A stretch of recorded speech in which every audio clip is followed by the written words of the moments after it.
Okay, so something really big is happening in global politics. A shift that, honestly, most people thought was impossible just a couple of years back.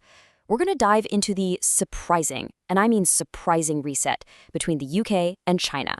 For the first time in 8 long years, a sitting British Prime Minister has touched down in Beijing. Now, this isn't just another trip on the calendar. This is a major statement. So, you have to ask, what happened? What on earth could trigger such a dramatic U-turn from one of America's closest, most steadfast allies? Well, that is the big question, and it's exactly what we're going to unpack right now. All right, here's our game plan. We'll kick things off with the visit itself, then dig into the so-called Trump effect that really lit the fuse. We're going to pinpoint the final straw, see how this all fits into a bigger trend across Europe, and then wrap up by looking at what this new balancing act really means for the future. So first up, let's get a real sense of the scale of this visit, because it is pretty remarkable. 8 years. Just let that sink in. In the world of geopolitics, that is practically an eternity. The last time this happened was with Theresa May. Since then, the entire world has changed, but that top-level contact between London and Beijing, it just stopped. Until now. And let me tell you, this was no simple meet and greet. Prime Minister Keir Starmer didn't go alone. He brought a massive delegation with him. We're talking over 60 CEOs from Britain's biggest and most influential companies. This is a serious economic play, a clear political signal. So, how did we get here? I mean, how did things shift so drastically?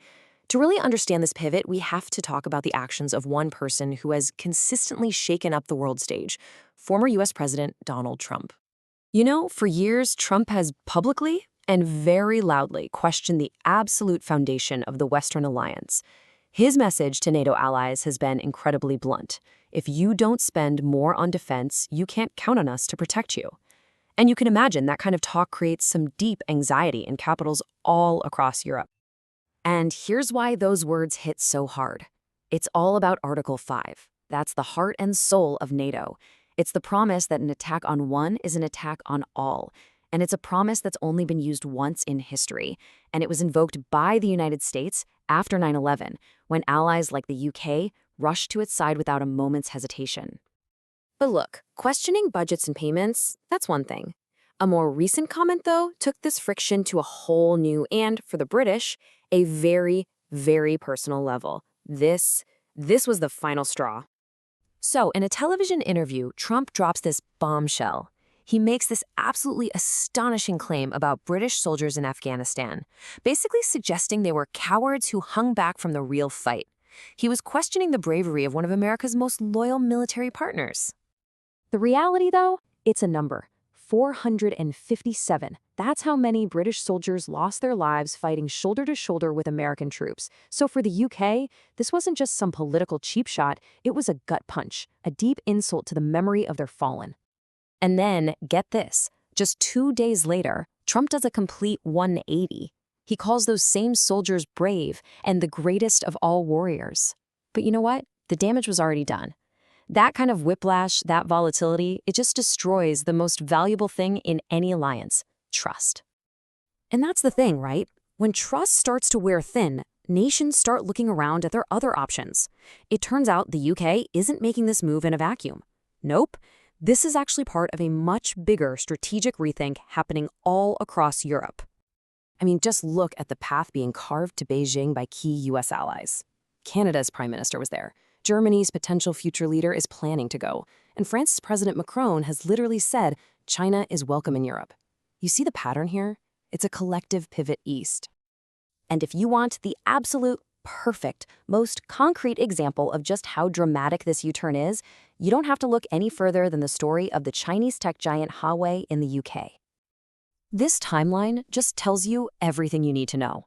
Back in the early 2010s, Huawei was a central partner in building the UK's 5G network. Then, bam, 2020 hits. Under huge pressure from the Trump administration, the UK banned them completely. Fast forward to today, and the very same government is leading a massive business delegation to Beijing. It's a mind-boggling policy reversal. So, what does this all mean for the future of these old alliances? How are we supposed to read this new delicate balancing act? This comparison here really gets to the heart of it. The old way of doing things, the transatlantic relationship, it was built on unconditional friendship, a unified front. What we're seeing now looks very different. It's leaning more towards a conditional partnership, a strategy called strategic hedging, which is basically a fancy way of saying don't put all your eggs in one basket, and a much bigger focus on what's best for your own country first. Now, let's be super clear. This does not mean the UK is about to abandon its historic alliance with the United States. Not at all. It's more of a powerful signal to Washington, a message that says the days of automatic, unconditional loyalty are over. Think of it as a strategic recalibration, a way of saying our support is not a blank check. And all of this leads us to one final huge question. In a world where power is constantly shifting and the old rules don't seem to apply anymore, are we witnessing the dawn of a new era? An era where strategic hedging becomes the new normal for America's oldest and closest friends?